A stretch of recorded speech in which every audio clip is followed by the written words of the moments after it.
भगवान विष्णु के प्रमुख अवतार। दशावतार में पहला मत्स्य यानी मछली के रूप में है।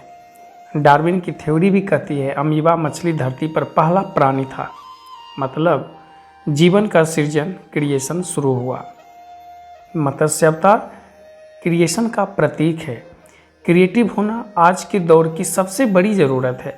जो क्रिएटिव नहीं है वो रेस में नहीं है। पहला संकल्प यही हो कि आप ज़्यादा क्रिएटिव बनेंगे। कुर्मु अवतार यानी कछुआ। जब देवता दानव समुद्र मंथन करने के लिए सागर किनारे जमा हुए, वासुकी नाग को रस्सी और मदरांचल पर्वत को मथनी बनाया, लेकिन मथनी को समुद्र में टिकाने की जरूरत थी। तब भगवान विष्णु ने कुर्मु यानी कछुए का अवतार लेकर पर्वत को अपनी पीठ पर रखकर समुद्र मंथन शुरू कराया। कुर्मु अवतार कहता है कि जिम्मेदारी लेना सीखें, बड़े कामों में आपकी भूमिका भी बड़ी होगी, इतने काबिल बने।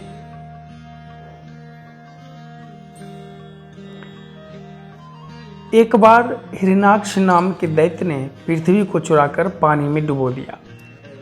उसके आसपास इतनी गंदगी फैला दी कि कोई देवता ना आ सके।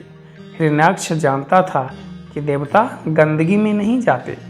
तब भगवान विष्णु ने बराह यानी जंगली सुअर का अवतार लिया और हिरण्याक्ष को मारकर उस गंदगी को खा लिया।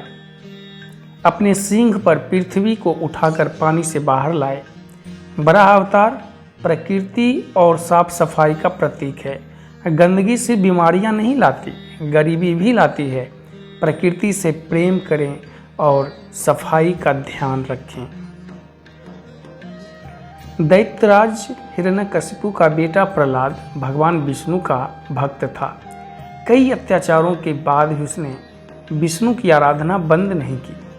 प्रहलाद पर अत्याचार बढ़े तो भगवान विष्णु नरसिंह अवतार आधा शेर आधा मानव के रूप में प्रकट हुए। हिरण्यकशिपु को मारा और प्रहलाद को अपनी गोद में बैठाकर दुलार किया। नरसिंह अवतार बताता है कि साहसी होने के साथ ही हमारे भीतर प्रेम और दया का भाव भी होना चाहिए। भूत शक्ति किसी काम का नहीं जिसमें प्रेम और दया का भाव ना हो।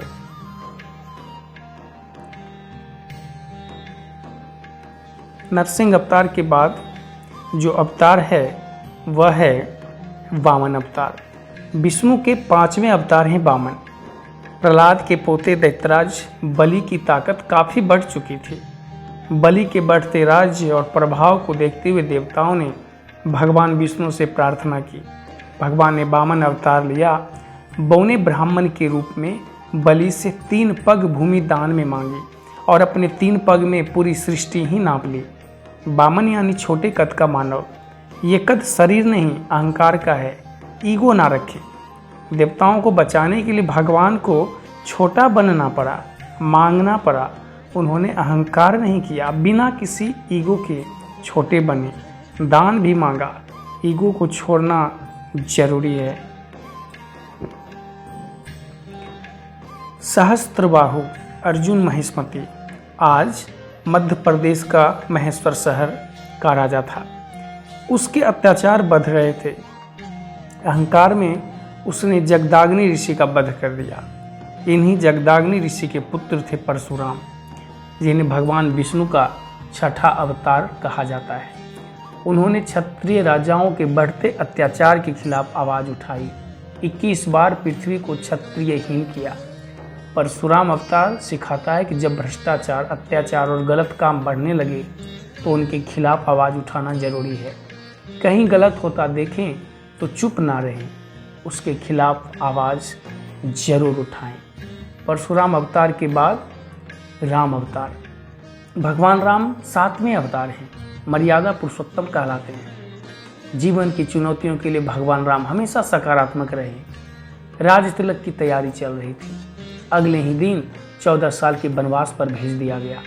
उन्होंने वनवास में भी अपने लिए फायदा देखा। प्रकृति के पास रहना, ऋषि मुनियों से मिलना, राज्य के काम से मुक्ति और देश भर में घूमना।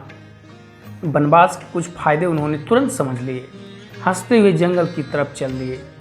भगवान राम से सीखने वाली सबसे बड़ी बात है पॉजिटिव एटीट्यूड। हमेशा सकारात्मक सोचें, परिस्थितियों के बदलने से विचलित ना हों। राम अवतार के बाद जो अवतार है वह है कृष्ण अवतार। भगवान विष्णु के 8वें अवतार हैं श्री कृष्ण। भगवान कृष्ण से ज़्यादा दूरदर्शी कोई और नहीं था। हर काम के पीछे उनकी सोच बहुत गहरी होती थी। भगवान कृष्ण ने युधिष्ठिर को इंद्रप्रस्थ का राजा बनवाया। अर्जुन और भीम की सहायता से कई अत्याचारी राजाओं जैसे जरासंध आदि को मारा। इसके पीछे इनकी सोच देश की सीमाओं को सुरक्षित करने के साथ देश के अंदर बैठे भ्रष्ट और अत्याचारी राजाओं का राज खत्म करने की थी। भगवान कृष्ण कहते हैं कि आप जो भी करें उसमें आपका विजन साफ होना चाहिए। अगर आपका विजन सही है तो आपकी सफलता भी तय है। इसलिए अपना विजन क्लियर रखें। कृष्ण अवतार के बाद बुद्ध अवतार। खुद में वैराग्य का भाव रखें। दशावतार के क्रम में 90 अवतार हैं भगवान गौतम बुद्ध।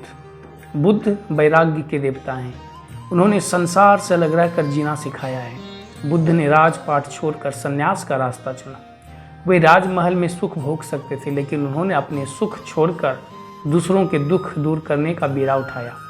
हमारे भीतर अटैचमेंट के साथ डिटैचमेंट यानी चीज़ों से अलग होने का भाव भी होना चाहिए। अगर हम सुख सुविधाओं से घिरे रहें तो कभी बड़े कामों के लिए तैयारी नहीं हो पाएंगे। डिटैचमेंट यानी वैराग्य भी बहुत जरूरी है। बुद्ध अवतार के बाद जो अवतार है कल्कि अवतार। कल्कि अवतार भगवान विष्णु का आखिरी अवतार होगा। ग्रंथ कहते हैं कि ये कलयुग के उस हिस्से में होगा जब संसार में सब कुछ गलत ही हो रहा होगा। इस गलत को खत्म करने के लिए कल्कि आएंगे। कल्कि मूलतः नई सृष्टि की रचना से पहले पुराने को मिटाएंगे। कल्कि अवतार सिखाता है कि हमें भी अपने कामों में सिलेक्टिव डिस्ट्रैक्शन के मोड पर आना चाहिए। गलतियों को सुधारें, खत्म करें जो गलत हो रहा है और हम उसमें अपना मोह लगाए हुए हैं, उससे अलग हों। तो ये वीडियो यदि अच्छा लगा हो तो इसे लाइक करें और शेयर ज़रूर करें। धन्यवाद।